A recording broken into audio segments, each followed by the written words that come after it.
Midnight Monster here. Today we talk about what is the creepiest place you've ever been. I handpicked 7 unique stories that showcase their creepy ordeal. Let's get right into it. I investigated a fatal fire in the middle of nowhere in the woods. This house was set off so far into the woods it took me forever to get back there on a dirt road. I pull up in front of the house and of course, the whole thing is boarded up. But the house is huge and old. I got creepy feelings just looking at the place. The front door was boarded up and a bit I didn't have, so I had to climb through a window in the back that the family had left open. As soon as I stepped foot in the house, I felt like everything was wrong. I shouldn't be there. I shouldn't walk around, and I sure as hell should not take pictures. It was that feeling when someone is mad at you and the slightest thing will set them off. So you just kind of sit there in silence, hoping they'll forget you exist so you can do your thing. But I was there to do a job, so I started to do my walkthrough and take some photos. This was set fire and the guy who died had been murdered by his grandson. But I still had to document each area of origin I thoroughly did and do diagrams and all that, because fatalities are a big deal. The entire time I'm walking through the house, it feels like someone is standing behind me, looking for me to slip up just once. Like when your boss is there one time and he's just staring at you waiting for you to fuck up so he can correct you. I finished the first floor and headed down into the basement where the guy died. It was mid-July and it was hotter than shit on asphalt. But as soon as I got to the basement, it was like somebody turned on the AC. Of course, it was pitch black in the basement because A, it's a basement and there's not much light down there on a normal day. B, there was bulk on the fire and so everything was pitch black. I walked through the basement into the bedroom. The fire had not reached the bedroom as it's been started at the stairwell, which acted as a decent chimney to prevent fire spread throughout the basement. But it did get hot enough in this room that the outline of the guy's body was in the carpet right next to his dog's body's outline. As soon as I entered the room, every single alarm bell and red flag in my mind was screaming, "Get the fuck out, you moronic jackass. Have you not seen a gosh damn horror movie?" This is where the angry ghost of Gramps murders you with a hatchet. But I had a job to do, so I stayed, took my photos and collected samples. I searched that whole basement for anything to give an idea why this would happen. I frequently had to leave the basement to go outside to give my brain some time to not freak the fuck out. Every time I walked back into that house, everything in me was telling me to leave. The whole time I was in the basement, it was like someone standing in the corner, just watching me. And of course, I was working by my tiny-ass flashlight that's useless, so that did not help too much. The last time I left the house, I crawled through the window and noticed that it had gotten cloudy and windy while I was inside. Thinking it was a random Midwestern storm, I walked around the deck and looked out into the yard to find a buck just fucking staring at me. I'd never seen a deer look angry. It looked furious. I just kind of shrugged my shoulders and half waved to it, then it turned away and walked off. As soon as it walked away, the wind died and it started to get warm again. The creepiest house I've ever been to and the weirdest shit I've ever experienced. Midnight Monster here. That was story 1 out of 7 of the most creepiest places you visited. If you've ever visited somewhere very creepy that you just can't stand, let me know your story in the comment section below. Our next story on the day is about a Middle Eastern family. Their dad leaves the country to go to Saudi Arabia to find work. Let's check out the living conditions of this Middle Eastern family. We're a Middle Eastern family. My dad left his home country and fled to Saudi Arabia to work there. Went back after making some money and got married in his home country, and went back to Saudi with his wife. My mom gave birth to her first son in the early 90s, and then they had other 3 kids in the late 90s. 3 sons and a daughter. I was the youngest. We lived in an annex, an apartment at the top of the building that takes up around 25% of the roof of the building. The rest of the roof is a large area filled with TV satellites and other junks. My parents were quite discreet about all the shady things that happened in that apartment. until we grew up and they became more open about it. The apartment had 3 bedrooms, a living room, 2 bathrooms, a very tiny wooden attic, and a small kitchen. Back at the time, there wasn't another building behind ours, so it was just an empty land that led to a middle school. There's no major story here, it's just a bunch of creepy encounters that I and my family have witnessed. And I'll write them down with no order. I'll start with one of mine and then my siblings and parents. I used to sleep in a bunk bed with my older brother being at the top until he asked me to switch with him. I liked it at first, but then I realized my brother did not switch with me for no reason. After a while, whenever we go to bed every night around 11 p.m., I keep hearing some noise on the ladder of the bed like someone's climbing it. I never had the guts to look. Sometimes I would feel the presence and pressure of someone sitting on the bed too. But by then, I developed this technique where I would just cover my whole body with the blanket and force myself to sleep. I told my mom and she was like, "There's nothing, just be a real man and sleep." I would also hear kids laugh in the living room, which is next to our bedroom, but I grew to ignore these voices and eventually they stopped bothering me. I remember a few nights when the neighbors would knock on our door at 3 a.m., and they would ask my parents not to let us ride our bicycles on the roof because it's disturbing them. My parents apologized even though we were all asleep and there was no one on that roof riding those bicycles. I knew there was something wrong with that place when I noticed that our bicycles were in different places on the roof the next morning, and there was no way any other one could get on that roof and play around because the door was locked shut. The only person who had the locks was my dad. My siblings knew about this too, but they did not talk about it with me because I was the youngest and they did not want to scare me. We moved back to our home country because my dad wanted to start some business over there. We stayed there for 3 years. That's when my dad decided we should go back to Saudi. It was so hard to find an apartment. Our apartment has already been rented to a couple, but there was an empty apartment on the first floor in the same building. My dad took it because it was the closest to his workshop. I thought this time it'll be all normal, but oh, the contrary. It was much worse than that annex. After just 1 week, I woke up at around 4 a.m. at the sound of sunrise prayer, and as soon as I opened my eyes, someone was sitting next to me, wearing worn-out clothes with broken eyeglasses and blood stain all over his shirt. He was rubbing his hands on my blanket.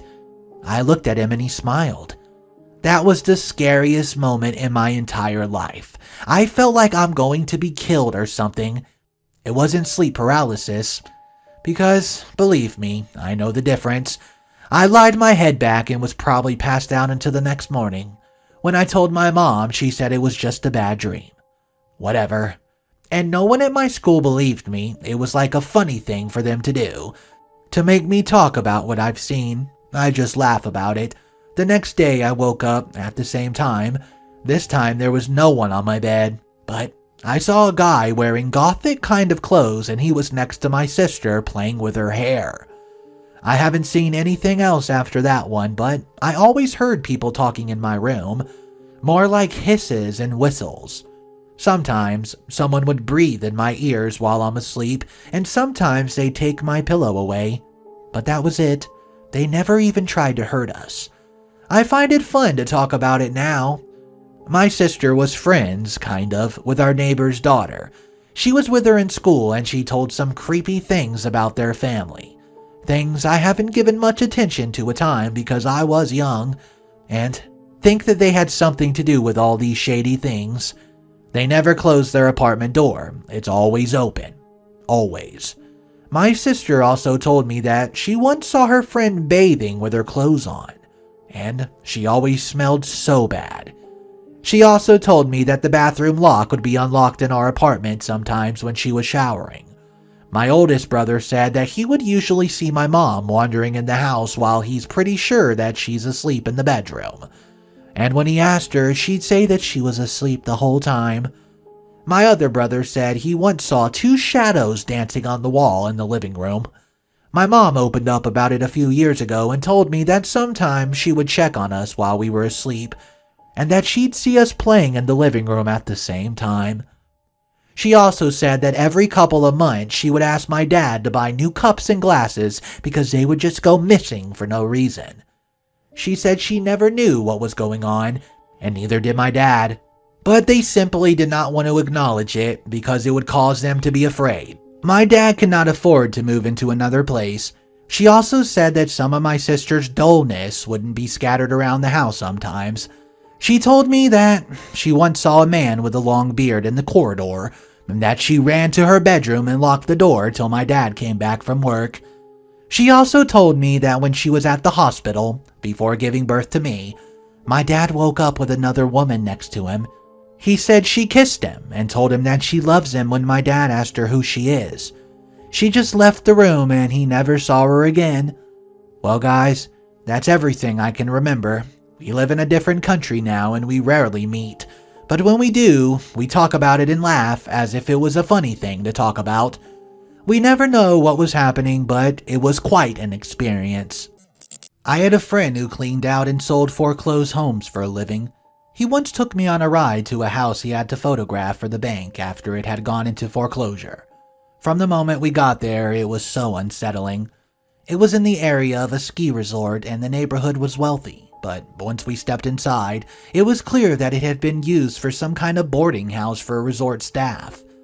Numbers outside each of the bedroom doors, large closets, weird spaces turned into bedrooms. The place was filthy, with black garbage bags everywhere, pizza boxes, booze bottles, like clearly a party house for staff but recently abandoned. At one point I was on the ground floor and my friend was in the basement when I suddenly got a full body of chills. I was standing in the kitchen and there was a bathroom next to it with the door closed. I somehow knew that someone was hiding in that bathroom, and the very same instant my friend called me down to the basement, where he had found a back corner that had been converted into another sleeping area. There was a television still on, just showing static, and a kitchen knife on a crate next to the mattress. That was the moment I stepped directly behind my 6'4", 300-pound friend and told him we have to get the fuck out of here. I'm pretty sure the home was being used as an illegal boarding house for undocumented resort workers, and I honestly felt bad for that terrified kid who was still squatting in the basement, but I sure as hell did not want to find him. Forest Haven is an abandoned insane asylum in Maryland. It's posted no trespassing and technically patrolled by guards, but in reality, it's very easy to get into. I was there 2 weeks ago with my significant other exploring and taking photos. There are 22 buildings on the property, all just wide open and abandoned, covered in collapsed ceiling tiles, broken glass, and graffiti. There's still furniture in some of the rooms, and if you delve deep enough into the property, you can still find patient records that were left behind when they closed. We found a stack of patient files in a dark windowless room. It was so surreal, reading about a severely mentally retarded man with a history of schizophrenia. This patient had a one-page handwritten summary for every year that he'd been in the hospital, and they all started the same. Quote, Kenny is an almost 45-year-old white male with severe mental retardation, a history of schizophrenia. He's been at Forest Haven for 5 years. End quote. The only age and duration changed from page to page. The first one's dated 1973, and the last page in his file is printed memorial flyer showing he died in September of 1990. The facility was ordered to close in 74, but did not close its doors until 91. In its last year of operation, there were 9 deaths at the asylum. Kenny was one of them. The creepiest part? The patient whose file I randomly opened to, in the middle of a stack of wet, moldering files sitting on the corner of a collapsing desk in an interior room of an abandoned basement. He shared the same first and middle name as my significant other. Just a weird, creepy coincidence in a cold, wet, creepy place. My fellow constable and I had lunch break at the same time, and we meet up at a little rest area off one of the county line roads. Window to window, typical cop shit. We're chatting and eating, and he tells me he got the new set of spike strips. The ones for stopping fleeing vehicles, for those that don't know. And he's like, quote, "Oh, come look, they've got a better egress handle." I pull up a bit so I can get out of his trunk, and he shows me, and we're admiring the new kit. I don't know why the hell he noticed this, but for some reason human tracks were leading into the wooded area off of our right about 5 meters away. Just beyond where the trees start, there's a barbed wire fence. The area is the provincial property and it's not accessible to the public. The reason is, there's an old abandoned mining town down about 10 minutes in the woods. We radio about a possible trespasser and we go slogging into the woods. We get there and this place looks like some shit out of the episode of Looney Tunes, where Bugs Bunny and Yosemite Sam are braving the Klondike Gold Rush. Only creepy and, well, empty. Tracks lead towards the mine itself. Of course it does. Why wouldn't it? We get to the mine entrance and waltz in like we own the place, and there are all these old chains and shit hanging from the ceiling of the cave. It smells like ammonia from animal piss. A bunch of old wooden construction stasis is strewn everywhere. Creepy, yeah. Well, then we turned the flashlights on and both of us nearly shat a sea turtle. There were 4 mannequins in Native American garb in a semicircle around a dais with some sort of bovine skull and just a bunch of charred wood and shit laying around. The mannequins were painted with eyes and such. No people around though.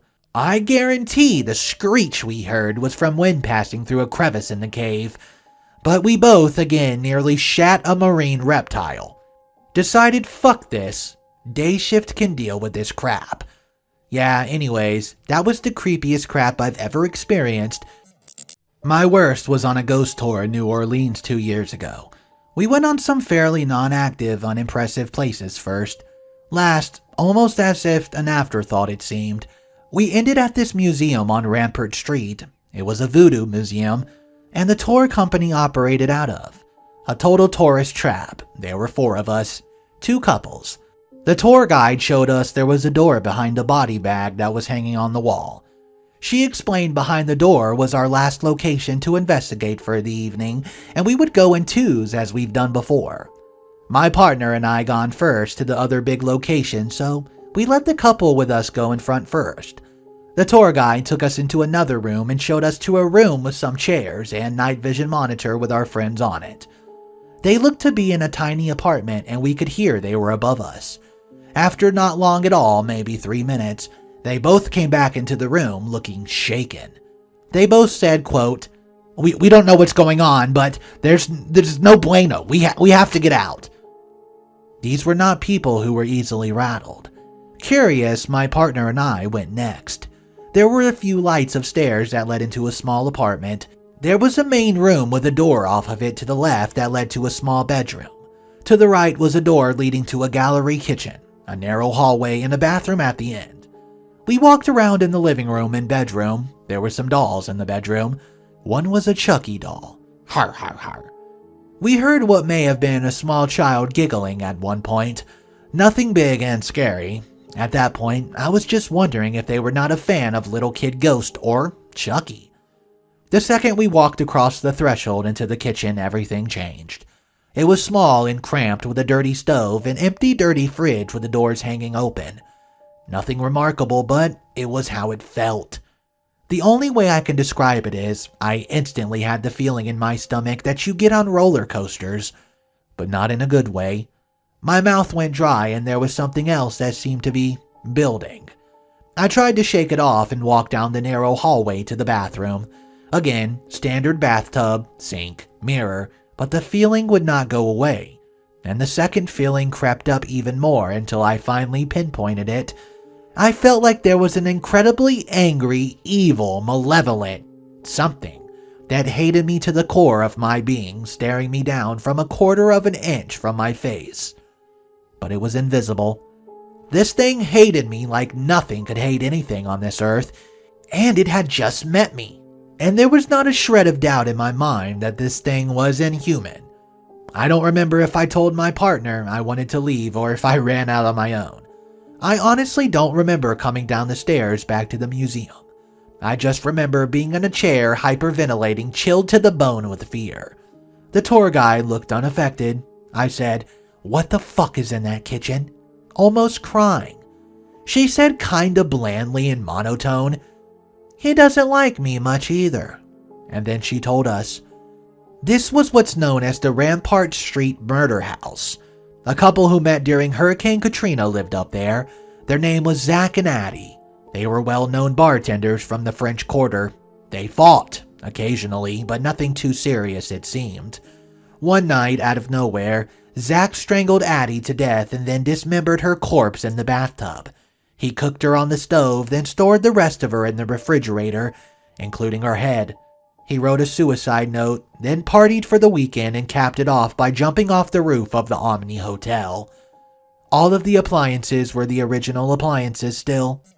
When you're a teenager and first get your driver's license, you like to stay up late with your friends, but there's nothing to do at night for a bunch of 17-year-olds. So, you go find some fun. There was a place that we called Shady Town here in New Jersey. I don't remember what it was officially called, but I remember it was around Montgomery, New Jersey. And I think it has since been demolished. I remember we parked at an elementary school just behind where this place was. It was an entire decrepit ghost town with houses, a school, a psychiatric hospital, all falling apart. We went late at night a few times. We explored some of the abandoned houses and the schools, the few times we did go. It was creepy for sure, but after having been a few times, we felt kinda comfortable around there. Comfortable may be a stretch, but we weren't exactly scared. I remember sitting on the bench outside of the school once, passing a Poland Spring bottle of vodka and orange juice around with my friends, as 17-year-olds do. It's not like we'd go there to hang out. We were there to explore, but it got less creepy. Jim only came a few times, but always seemed almost reckless in the way he moved about the horror movie building, like he was doing a walkthrough with a realtor. He'd seen a closed door, opened it, and walked right into the middle of the room. If you've ever been exploring an abandoned, creepy-ass building, you know where you tend to creep out about kind of slow peeking around corners, through cracked doors before moving on. Jim just moved around as if he belonged there, which he did everywhere he went. Not with swagger, just comfort and confidence. On maybe our 8th or 9th visit, Jim found a basement window into the psych hospital. The hospital was always hard to get into. The doors were always locked and the windows boarded up. We were all cool exploring the house and the school, but the abandoned psych hospital in a shady town was a little heavy for us. Not for Jim, though. He went right for the window, and when some of us told him not to go there, he just looked confused and said, why? And went on in. We were all true, so we went in after him, even though we did not want to. Our flashlights and headlamps showed us to be in reality of a typical basement, with pipes running along with the ceiling and concrete floors. It was a big room, but nothing was in it, but there was a door. Of course, Jim walked over and went through. The other 4 of us, or 5 of us, it was a while ago, I don't remember, froze up, but Jim hollered, "Come on!" So we went. We were in a long hallway with concrete floors and cinder block walls, lit only by our flashlights. At least we were towards the end of the hallway, and we could see the wall at our backs. At this point, I started to get scared. I and another guy said that we did not want to go down that hallway. Jim said, "What, do you think there are ghosts here?" And I said there might be. Jim yells down the hallway, "If there's any ghost here, don't fuck with us, man." This made me pissed off, and I asked him what the fuck was he trying to do to us. The other guys were scared too, but Jim laughed at us and said there aren't ghosts here and started walking down the hallway. We were pissed and scared, but he kept going because who wants to be the first to crap out when you're 17 and abandoning a creepy abandoned psych hospital with your friends? We went into some rooms that had a bunch of old disgusting linens and mice in them, but then we eventually got into the morgue. It was almost cathartic to reach the morgue, like when the monster in the horror movie finally shows itself and is visible for the rest of the movie. Yeah, I detached this was an extremely fucked up place to be. That we should not be here and that freaking demon was going to possess me or tear out my throat. It would happen in this room. But at least I did not have to worry about it anymore. This was the hot spot. We stood still, and even Jim stood still for a second. We flashed our lights on the old abandoned mortuary refrigerated chambers, where the bodies were stored. And here's the reason the story is about Jim. He went right over and opened one of those doors, pulled out the gurney and laid down on it. It's worth noting that the gurney itself was gross regardless of all the implications of death association with such. He asked for one of us to push him in and close the door. We all said hell no. He started to get mad and called us sissies, which caused Ed to go quietly and push him in and close the door. We just stood there and waited for what seemed like a long time, but who knows, it was probably 30 seconds. Eventually, we heard a knock. We all jump out of our skin, but it was Jim wanting to be let out. So Ed opened the door and pulled the gurney out. We were stunned at what we have just seen. Who in the right mind would do such a thing? Why? We all had the bravado thing going on, but this is one of the scariest things I can even imagine doing. He went over to it like he had to, like it was his job to go into that refrigerator chamber. When he got out, he just laughed a little bit. He started opening the other doors and pulling out the gurneys, while we hung back towards the entrance. He looked like he got bored and left the room. Jim started to go back down the hallway to explore again, but we had enough. Fuck you, Jim. We're not going down there. We're fucking leaving. We walked back to the window we crawled in from and helped each other out. Jim followed us like a toddler who was told he can't have candy before dinner. When we started immediately walking back to our cars, we were all quiet. We were freaking out by Jim, and we got to the cars and he said, "What's wrong with you guys? Listen, of course there's our spirits and shit. They just weren't any there, man." We said, "Fuck you, Jim," then we probably went to Wawa. Jim is now some kind of lawyer, last I heard. Midnight Monster here. I hope you guys enjoyed those 7 creepy stories of the most creepiest places that people have ever visited. If you have a story of your own, let it be ghost story, murder mystery story, whatever you want to share, post your story in the comment section below. Just know, Midnight Monster posts daily videos, so if this is something you're into, subscribe to the channel and I hope to see you in tomorrow's video. Goodbye for now.